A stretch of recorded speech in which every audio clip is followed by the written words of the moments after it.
અત્યારે ઉનાળાની કાળઝાળ ગરમી પડી રહી છે ત્યારે લોકોને કાળઝાળ ગરમીથી બચવા માટે સરકાર દ્વારા વધુમાં વધુ પાણી પીવાનો આગ્રહ રાખવા માટે સતત સૂચના આપવામાં આવી રહી છે ત્યારે આજે પણ એવા કેટલાય વિસ્તારો છે જ્યાં આજે પણ પીવાનું પાણી ઉપલબ્ધ નથી, જ્યાં ડીસા પંથકમાં યુજીવીસીએલની બેદરકારીના કારણે ખેરોલા પંથકમાં 2 દિવસથી વીજ પુરવઠો ખોરવાઈ જતા જગતનો તાત ખેડૂત સહિત તાલુકાઓમાં ભારે મુશ્કેલીનો સામનો કરવો પડ્યો છે। हमारे मेन ऑफिस जेड़ा है અને ફિલ્ડર છે યુજીવીસીએલ ફિલ્ડર પડે છે બેસડા અને બ્રિજ ફિલ્ડરની લાઈન છે એમાં 2 દિવસથી જે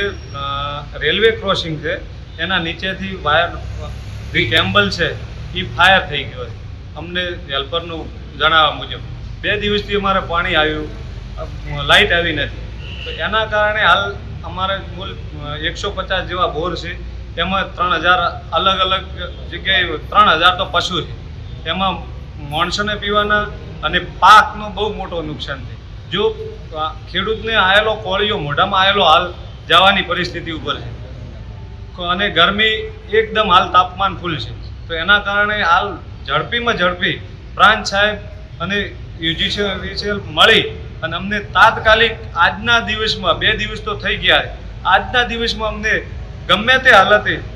લાઇટની વ્યવસ્થા કરે, ભલે બીજે જગ્યાએથી અમને જોડી અને બીજા ફિલ્ટરમાંથી પણ 1 કલાક કે 2 કલાક હાલે તો પશુ જીવી શકે એવું અમારું બહુ વિનંતી છે સાહેબને।